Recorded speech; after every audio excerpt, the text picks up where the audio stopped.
Hello world, and welcome back to Game Sprite Mode. My name's Kay, and today we are going to be discussing GameCube theory. What you are experiencing is a temporary distortion of reality.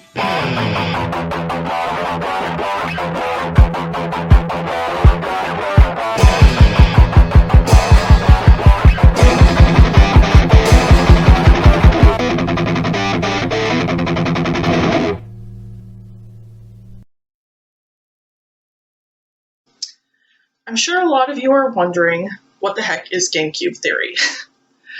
As you know, GameCubes play a huge role in the story of ReBoot, and I feel like I just want to break it down, maybe for a more casual viewer, because there's actually a lot that goes into GameCubes theoretically. There are rules that GameCubes operate under, so I'm going to be just delving into that for you today. Originally, I was going to have this be one video, and then I realized that it would be so long. Way longer than any video should be. So I'm actually going to be dividing it into 3 parts. I'm going to cover seasons 1 through 3, because I believe those are the seasons that really flesh out the interesting dynamics of GameCubes. So, what is a GameCube?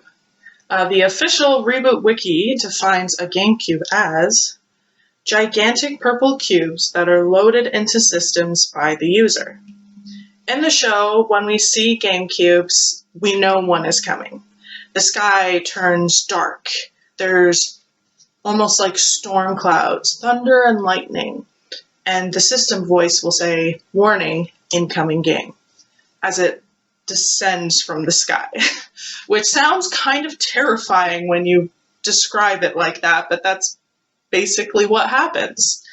The user plays these games for pleasure, but very quickly into the show, we realize that there's very real consequences for any sprites or binomes or any beings that live in these systems. So before we kind of get into the whole meat of the issue, I just wanted to give you some quick information about Season 1 in general.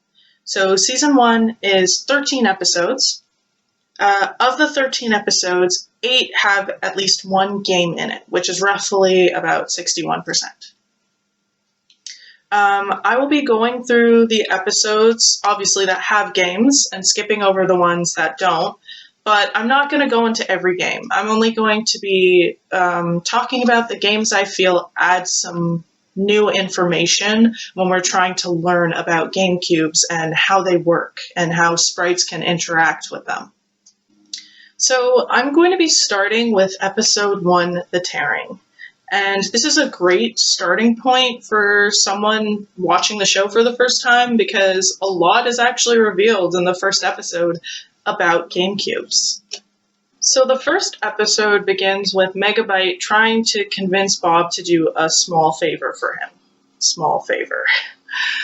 And naturally, Bob is resistant to this, which causes a lot of issues down the road. Shortly after, a GameCube drops, and we see for the very first time what it's like when a GameCube falls from the sky. I touched on this a little bit earlier about there being storm clouds and a purple cube falling from the sky, landing onto a sector. Bob tries to get into the GameCube, but he's stopped by Hack and Slash, who are Megabyte's goons, because Bob didn't agree to do the favor for him. Now, this is the first time we actually see a GameCube in the series. We're not inside the game, but on the outside. And it's clear that once a GameCube falls, you can't enter it. You have to be directly under it when it falls, otherwise, no dice. Shortly after this GameCube falls, we hear the system voice once again saying, "Game over, user wins."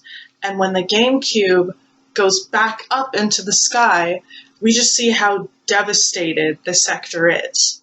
So right off the bat, we know that GameCubes are a threat to the system, and if you don't win a GameCube, a sector is destroyed or nullified. It's later revealed in the episode that the small favor that Megabyte wanted of Bob was for him to stabilize a tear into a portal, so he could go to the supercomputer and do whatever viruses do in the supercomputer. Of course, this was cut short when, warning, incoming game. A GameCube falls on top of Silicon Tor, essentially trapping Bob, Dot, Megabyte, and a couple other binomes inside the game. And this is our first look at what happens inside of a GameCube. The name of the game that they're inside is called Space Race, and much like the name implies, it's a sci-fi outer space racing game. The goal is to beat the user to the finish line. Right now, we learn that games can actually stabilize tears into portals, which implies that games are very high concentrated level of energy, because before we know that there were only two ways, GameCubes or Guardians. So now our main characters are kind of in a pinch because here's a virus who wants a stabilized tear, and now there's a portal floating around inside of this game. What's really interesting is we get the first glimpse of what ReBoot even means in this world. We see our main characters double tap their icon and say ReBoot, and their appearance completely changes to match the environment of the game. So the viewer can take away from this that rebooting is necessary in order to play the game, and it'll give you necessary equipment and whatnot in order to participate. In this specific example, we see that now Bob and Dot have a ship, so they can actually race the user and have a chance of beating him at the game. Another really interesting concept that we're shown for the very first time is a viral takeover. It appears that viruses, once inside games, can actually control the user, who is the opponent in the game that needs to be defeated. We see Megabyte jump onto one of the spaceships and merge into it, and he now has control over the user and their actions. Now moving on to episode 2 of the first season, Racing the Clock. Enzo has a really cute little delivery service going on. His first customer, however, is Megabyte, who wants him to deliver a package to Hexadecimal. Of course, Dot totally vetoes this idea and becomes Mainframe's best delegator, instructing Bob to deliver the package on Enzo's behalf. Later on in the episode, we realize that the package is actually a bomb, but then a GameCube drops. The moment Bob realizes that a GameCube is falling from the sky, he can't go against his code as a Guardian, and he goes into the game. Of course, Enzo and Dot are very worried and concerned because they know he has a bomb, but he is unaware. So there's a couple things that happen in this episode that flesh out more information about the GameCubes. As Dot and Enzo are racing to get in the GameCube, instead of driving through the wall or anything, they're fighting to get under it. So I mentioned before, you have to be directly under the GameCube in order to enter the game. You can't wait for it to fall and then go in through the sides after. In this episode, we actually learned that touching the sides of the GameCube is extremely dangerous because Enzo was surprised that her sister would take that risk, saying how they almost got deleted or nullified. But luckily, they make it inside the game just in time. Once our main characters are in the game and we actually see what it is, the viewer realizes that all games can be completely different. Whereas the last episode showed a space game, this one, called Formula One, is a NASCAR racing game. Now, once inside the game, two very major things happen that we've never seen before. When Bob reboots, the mask becomes part of his car. So objects brought inside of GameCubes, once you reboot, have to somehow fit into the world of the game. And the second thing that we realize is that GameCubes can actually be vulnerable. When the bomb goes off inside of the game, it creates a infinite data else if loop, which at first kind of looks like a tear, but then it gets bigger and acts as almost a black hole, sucking everything inside it until all of game space is completely gone. The first 2 episodes of the series did a really good job of setting up for what's to come.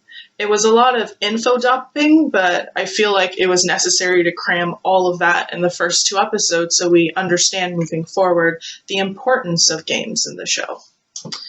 Specifically, we saw firsthand what happens when you lose a game, so we know how important it is to get inside games to ensure that you win. We learned about rebooting and seeing sprites completely changing their form to match the environment of the game. We also saw that games have rules and objectives. Viruses can obviously interfere with games and other factors, just like we saw with the bomb. So game cubes can in fact be vulnerable, though at this point it doesn't seem like anyone knows exactly how vulnerable or all the rules. So just moving forward a little bit, I'm going to be skipping all the way to episode 8, which is Enzo the Smart. In this episode, Enzo wanted to be smarter, but accidentally made all of mainframe super basic and super dumb, by default making him the smartest one. A classic case of be careful what you wish for. Unfortunately, before he could figure out how to reverse this, a GameCube falls. And he has to struggle to win a game with everyone who has got trapped inside the GameCube just being really stupid and getting in the way and making it more difficult for him to win. The one major thing that happened in this episode I want to touch on is the fact that Enzo actually bangs on the edge of the GameCube. Prior to this, we've seen Outer Space, we've seen NASCAR, we've seen a couple other games since then, and it seems like game space is quite infinite once you're inside, but clearly there's finite parameters that a game operates in. There is an end or an edge of this world. Just wanting to quickly touch on one thing that happened specifically in episode 9 of ReBoot. Wizards, Warriors, and a word from our sponsor. In this episode, the main characters go in a GameCube, but unfortunately so does Mike the TV, who is incredibly annoying. When they reboot, Mike reboots as the warrior. And we see firsthand that once you reboot, you have to play the role that's been assigned to you, whether you like it or not.